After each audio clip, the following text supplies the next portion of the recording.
स्वर्गलोक में इंद्र सभा की सबसे तेजस्वी अप्सरा थीं उर्वशी।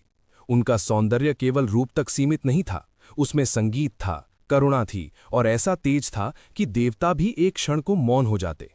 पर एक दिन देवगुरु बृहस्पति के अपमान से क्रोधित होकर उर्वशी से एक भूल हो गई। बृहस्पति का मुख कठोर हो उठा और उन्होंने कहा, उर्वशी, तुम्हें अपने सौंदर्य का अभिमान हो गया है। तुम्हें कुछ समय के लिए धरती पर मनुष्य बनकर रहना होगा। उर्वशी कांप उठी, स्वर्ग से पृथ्वी, अमरता से मृत्यु की ओर। पर श्राप अधूरा नहीं था। बृहस्पति ने आगे कहा, जब तुम्हें सच्चा प्रेम मिलेगा और तुम स्वयं उसे त्याग दोगी, तभी श्राप मुक्त होगा। गंधवान पर्वत और चंद्रवंशी राजा। धरती पर हिमालय के समीप स्थित था गंधवान पर्वत, जहां चंद्रवंश का एक वीर न्यायप्रिय राजा राज्य करता था। उस राजा का नाम था चंद्रवा। एक प्रातः जब राजा शिकार के लिए पर्वतों में गए, उन्होंने एक झरने के पास एक स्त्री को देखा। वो कोई साधारण स्त्री नहीं थी। उसके चरण जल को स्पर्श कर रहे थे और जल कमल बनकर खिल उठता था। राजा चंद्रवा समझ गए, ये कोई दिव्य आत्मा है। उन्होंने आदर से कहा, देवी, आप कौन है? उर्वशी ने सत्य छुपाया नहीं। मैं उर्वशी हूं, एक अप्सरा, जो श्रापवश धरती पर आई हूं। राजा का हृदय पहली ही दृष्टि में हार चुका था।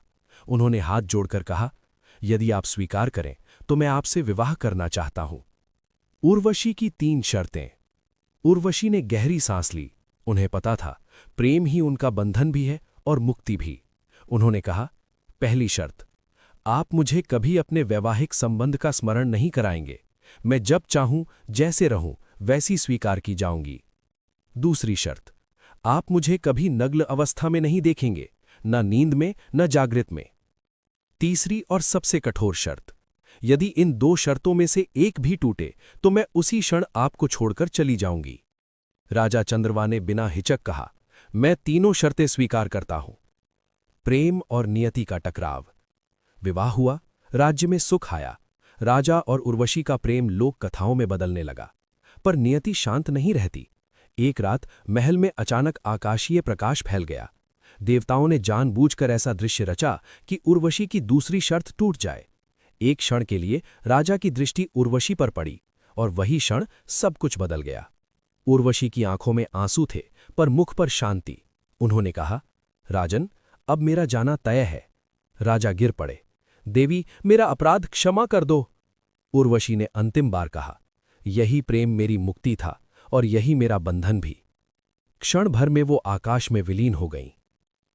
अंत नहीं, शिक्षा।